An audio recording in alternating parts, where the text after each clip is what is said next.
Welcome to the Astrology Chronicles, Celestial Wisdom for the Soul. Hi, I'm Patty Kamsen, intuitive astrologer and crystal connoisseur, also a certified energetic healer and founder of Crystal Energy Arrangements. And I'm Tamerri, the astrofashionista, certified astrologer, Reiki energy healer, and founder of Gift of the Nile Wellness. The Astrology Chronicles podcast will be your go-to spot for diving deep into the world of astrology and discovering how it influences your day-to-day life with personal stories and real-life client examples. Our goal? To shine a light and share some love with everyone who tunes in. Whether you're astrology curious or a seasoned star chart reader, there's something here for you. So grab your favorite cozy spot and let's explore the stars together. Okay, welcome back to another fun episode of the Astrology Chronicles. I am Tamerri, the astrofashionista, and I'm Patty Kamsen, intuitive astrologer and crystal connoisseur. oh, you guys, we are so excited today to talk about everyone's favorite topic, dating, and specifically what to look out when your Venus is a certain sign, how you date, how you express love. This is one of the biggest topics that, Patty and I's clients come to us for. Like, it's just usually relationship or career.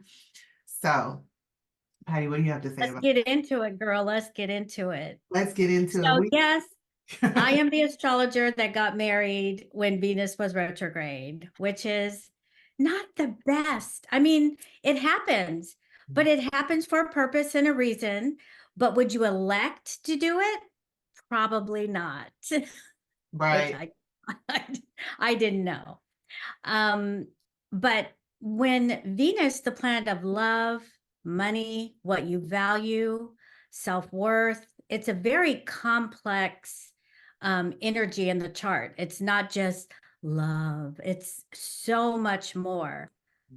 So when you're looking at that Venus in someone's chart, it carries a lot of weight because what are we? We're just one big bubble of love. We just want to be loved. We want to give love. And then through life, we just create all these barriers and fears and separation and all of that.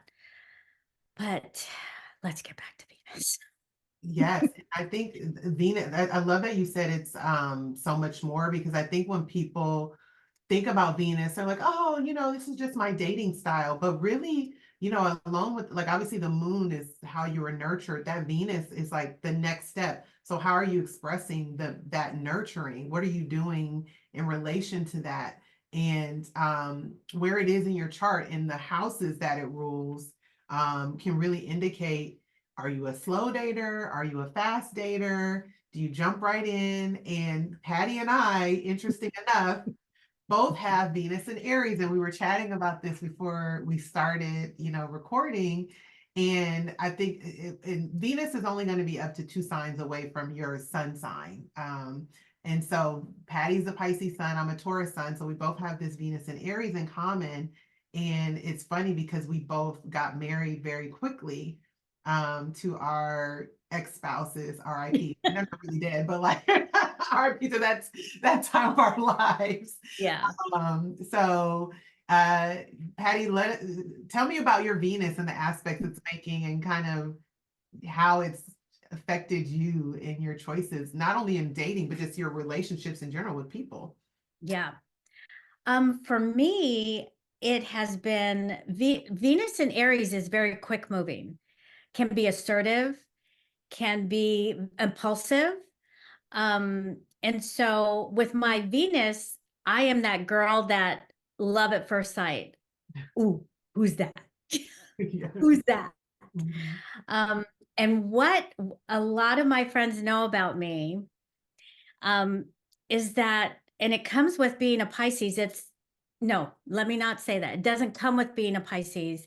Pisces rules the area of what I'm going to discuss, but it doesn't mean every Pisces has to experience this. Mhm. But for me personally, I have been attracted to men who have been in prison, are going to prison, have been in jail, who are coming out of jail.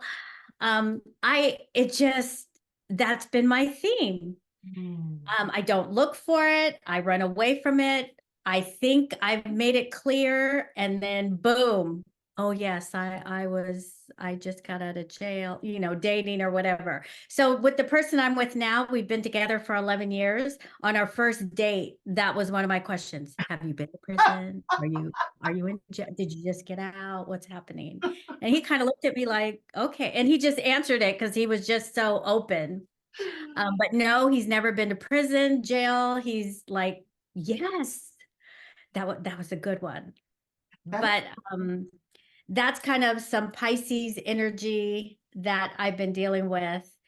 But Aries, Venus, it's for me, it's been an experience of love at first sight, just like, I like you. mhm. And it's just like straight for it.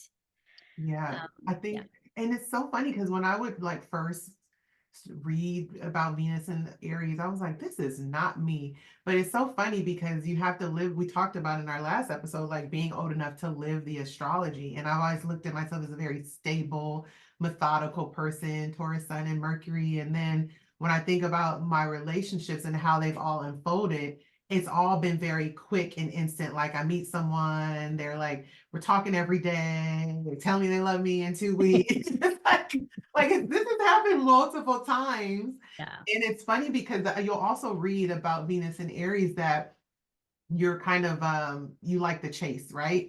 Or you kind of are the aggressor. And I don't think that's necessarily the case, but I do think it's like you spot someone and you're like, oh, okay, I'm gonna manifest this to happen. Or like there is a level of like you're choosing in some respect. So I feel like the Venus and Aries is super helpful when it comes to just instantly connecting with people. Cause like I can meet someone and I'm like, oh, we're BFFs. We're gonna go even friendships, right? But when it comes to maybe making the best decisions, I think now as my almost 40-year-old self, maybe I'll be 40 when this episode airs, that it's been one of my also biggest lessons is how to tame that Venus. And I'm just learning how to really do that.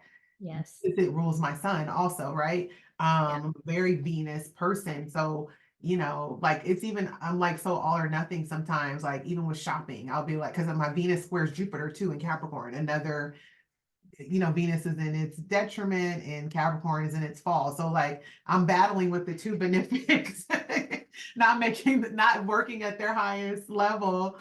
So I'm like, oh, I gotta have that. And I'm like, why did I get that? Like I didn't need that.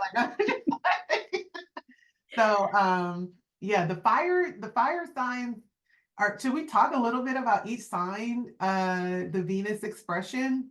Sure. How Of it course. might manifest, because I think if you're a fire Venus, it's a similar thing. It's just a different expression. So, like if you're Venus and Leo, you will probably also experience this like fiery, passionate love, but you'll have these high expectations about how you're supposed to be treated.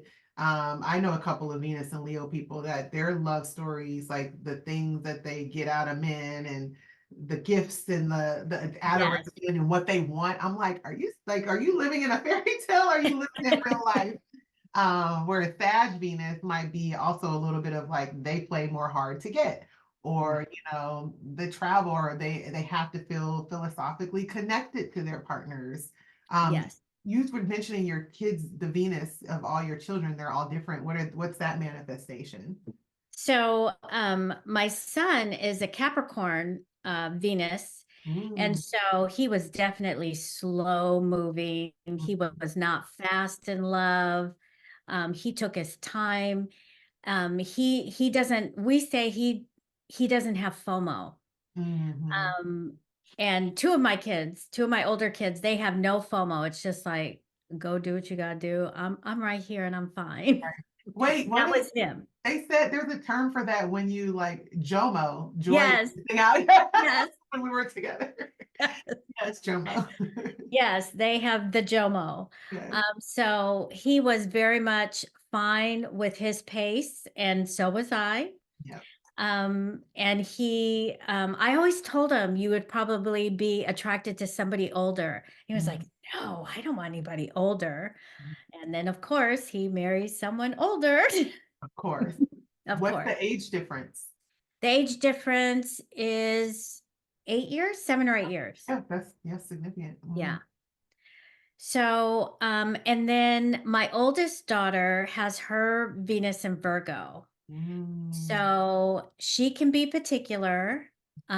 She's a Leo sun, so she has that energy of needing to be adored and romanced and all of that. She needs all of that, but there is a particular way that needs to be Mhm. that needs to be done. And she loves animals. Oh, yeah, that makes a Yes. lot of sense. So Yeah. Venus in Virgo is definitely usually and some kind of animal lover or healer. Yeah. Those are just part of what they love and connect with naturally. Yeah. And then my oldest daughter is Venus in Libra. Oh, she's a lover. Social. Mhm. She just likes to chat and talk and get to know people, curious. Mhm. Um, she needs to have a friend and then a lover. Oh, absolutely. Definitely Venus and Libra. And Yeah. someone to experience like all that fun Yes. Venus stuff with art shows, eating, movies, anything that's pleasurable. She needs that in her relationship or she won't be happy. Yes. Yeah. See, those are all different manifestations. And this also can relate to the houses that are associated with. So like, Venus in the sixth house can manifest like Virgo. I have Venus in the sixth. Good for coworker, and I'm obsessed with dogs. So I love Yeah. dogs, but like like my whole timeline on Instagram is Pomeranians because I want to get another one. But so there's that, or Venus in the first house, like attracting love very easily and going after it. We don't want to leave all the signs out. So we covered Aries, Venus and Taurus. That's very, So the similarities of the Venus and Virgo, Venus and Capricorn, and then Venus and Taurus, they are all very slow moving in general in love because we are all one big fat contradiction. So just one aspect is not going to color your whole life. It's going to be a part of who you are. So right. for this part, it's how you love, how you seek connection. So yes. So you have a Taurus sun, Right. but you have that Aries and Venus. So you want to talk about the water, Venus Yeah. water? Venus, who, yes. Venus and Scorpio, because I get a lot of those with clients with my Scorpio first house placements. I attract a lot of Scorpio energy. That is, I usually find that Venus and Scorpio people definitely want to be connected to someone, but they're definitely afraid of open up and being vulnerable. And again, Venus in Scorpio it's called essential dignity, is in what it's called detriment. So it's not working at a natural Venus harmony, how Venus wants to be. It's not as easy in Scorpio. So I find those people will have some challenges in relationship, some contention, because there's the Mars element of Scorpio and the Pluto intensity, but they like deep passion. Like passion has to be a part of that connection for them. And that can And be toxic. control and lust. Right, control and lust. So yes, so that is the Scorpio. And then Cancer is security oriented. Like they need to feel safe with their partner. They need to be able to be vulnerable. They're gonna want to take care and nurture the people that they're with. Home bodies, like they love the Netflix and chill would be a good date for Cancer Venus. Venus and Pisces exalted. It's high esteem there. So I actually just had a client, Venus and Pisces, and it's just, there's this, they have a lot of dreamy expectations of what they think the relationship could look like sometimes. And then there's the reality. And I think depending on where the Venus is, and this could be Venus in 12th house, there could be, dating people who aren't who they don't come across as who you thought they were when you get to know them. So you have to be a little bit more cautious.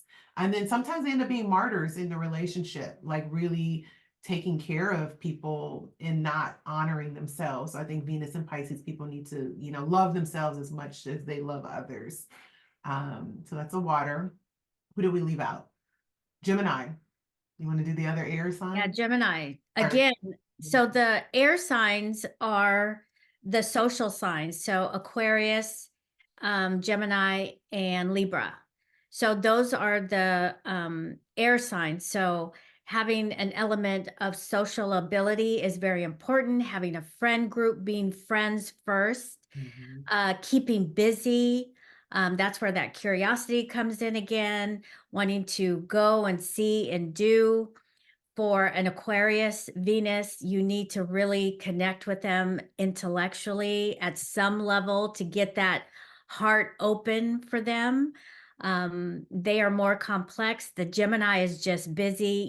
You need to make sure that they don't get bored. Right. And the Libra, you just need to look good, and whatever you're doing, do it well.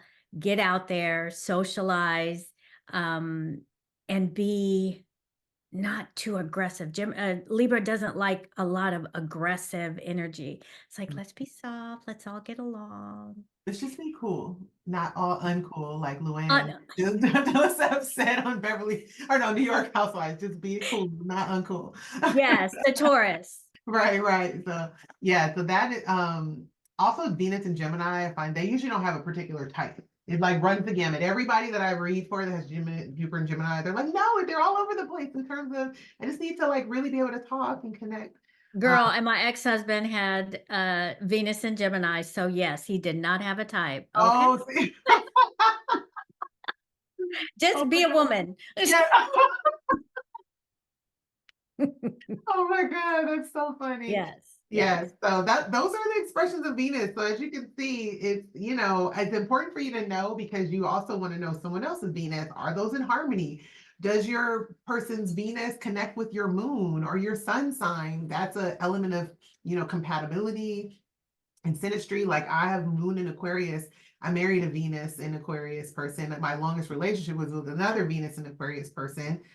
I'm now dealing with the Venus in Capricorn. So the Venus in Aries, Capricorn, that's a little bit, challenging in terms of the Venus for me, but it works for my son. So there's a lot that goes into synastry in astrology. And that's when you want to see somebody like me or Patty to kind of figure it out. But Venus is one of my favorite planets to talk about for sure. Because it's not only the love, it's also like how do you experience beauty in life? Like, what do you think is beautiful? And we all have different ideas of that. So Venus can tell you a lot about just how you experience pleasure and beauty in general. And also how you build on your self-worth.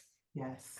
So having it in Aries, our self-worth can come from independence. Yes. Yes. Yes. And being able to be the queen of our queendom. Right. That's very important. Right.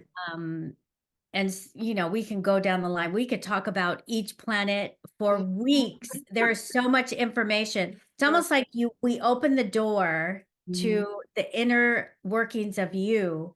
And it is just so complex. It's not streamlined. It's not perfect. It is one big chaos mess Right. called us. Yes. The more that we can accept the mess and start to really work the muscles that are weak that we want to strengthen, Mhm. we are good because we're not supposed to be perfect. We're Right. just Right. supposed to be who we are Exactly. and the So true. best that we can be.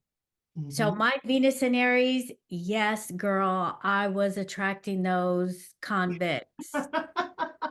But I saw the theme. It took me a while, but once I got that theme, I adjusted my antenna. Yep. That's where the awareness comes in. So it's your job to have the awareness to make a different choice. The astrology is there, but we still have free will and choice. So Yes, I think that's a good place to leave the people and yes. let us know where your Venus is. We love a personal story, and we're going to continue because this is the Astrology Chronicles. So we're going to continue this series, but we're going to talk about a different level of relationships. And no question is off limits. Just ask those questions. We have heard some things. For Trust sure, and definitely. believe. I have heard some things. Right. So you are not, whatever you have to share is everybody can learn from it.